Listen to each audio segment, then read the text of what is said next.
দর্শক আপনাদেরকে অনেক অনেক শুভেচ্ছা। আমি বাপ্পা মজুমদার। মিউজিক্যাল মাইন্ডসের এই প্ল্যাটফর্মে আপনাদেরকে আবারও স্বাগতম। কথা ছিল অ্যাকোস্টিক গিটার নিয়ে আপনাদের সামনে হাজির হব এবং আমি কিভাবে অ্যাকোস্টিক গিটার রেকর্ড করি সেটা আপনাদের সাথে শেয়ার করব। তো সেই উদ্দেশ্যে আজকে আমাদের এই ভিডিও। চলুন আমরা সরাসরি ভিডিওতে চলে যাই। এই পুরো সঙ্গীত আয়োজনটা যদি আমরা শুধুমাত্র একটা অ্যাকোস্টিক গিটার দিয়ে করতে চাই তাহলে ব্যাপারটা কেমন হতে পারে?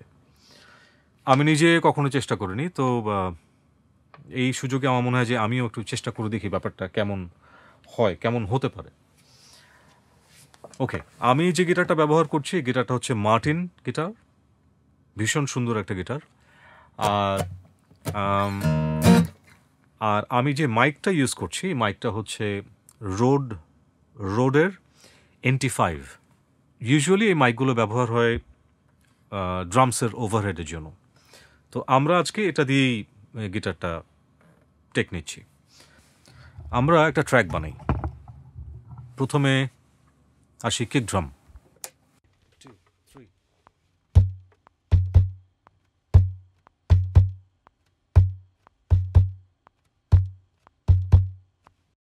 আমরা একটা স্নেয়ার নেব। স্নেয়ারটা কি হতে পারে?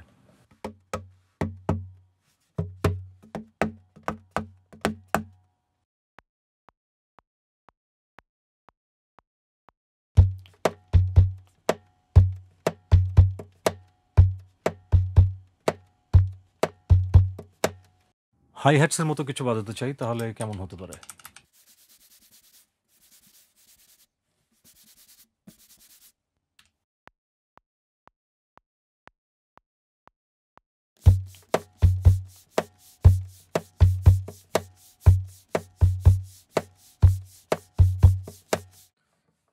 আমি একটু দেখাই একটা জিনিস, সেটা হচ্ছে আমি গিটারের পজিশন চেঞ্জ করলে কিন্তু গিটারের আওয়াজ পাল্টে যাবে। সো আমাদের সুইট স্পটটা খুঁজে বের করা খুব জরুরি। লাইক যদি আমি এখান থেকে বাজাই, আমি যদি ফ্রেটের সামনের দিকে যাই,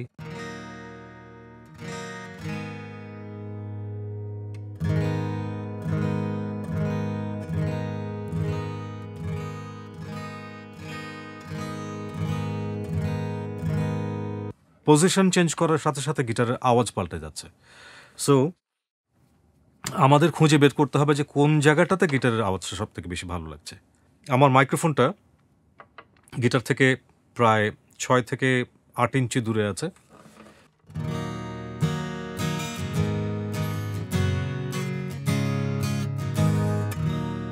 ওকে,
একই জিনিস আরেক ট্র্যাকে।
একটা জিনিস বলে নেওয়া ভালো, যে কোনো গিটার কিন্তু তার একটি নিজস্ব ক্যারেক্টার নিয়ে উপস্থিত হয়। এক একটি গিটার কিন্তু এক একটি চরিত্রের মতো। এই ব্যাপারটা খুব ইন্টারেস্টিং লাগে আমার কাছে, ব্যাপারটা খুব চমৎকারও বটে। পিক বা প্লেকট্রাম এটা কিন্তু অনেক বড় একটা রোল প্লে করে। আমি একটা উদাহরণ দিয়ে দেখাই। এটার দেখেন, এটা কিন্তু খুব সফট, এটা কিন্তু বেন্ড হচ্ছে। সো এই পিকটা এক ধরনের সাউন্ড করবে 73 mm। এটা কিন্তু এটার মতো সফট না, এটা একটু হার্ড। এই দুটো পিক কিন্তু দুই রকম সাউন্ড দেবে। সো এই ব্যাপারটা খুব ইন্টারেস্টিং। আমার মনে হয় যে আপনারা নিজেরাও এক্সপেরিমেন্ট করে দেখতে পারেন। যাই হোক, আমি আজকে অনেকক্ষণ কথা বললাম অ্যাকোস্টিক গিটার নিয়ে। আমার যতটুকু ধারণা সেটা আপনাদের সাথে শেয়ার করলাম। আশা করছি এই ভিডিওটি আপনাদের খুব একটা একঘেয়ে লাগেনি, এবং আমার ইচ্ছে আছে আরও এই ধরনের ভিডিও নিয়ে আপনাদের সামনে আসার। ভালো থাকবেন, সুস্থ থাকবেন, বাংলা গানের সাথে থাকবেন। বাই।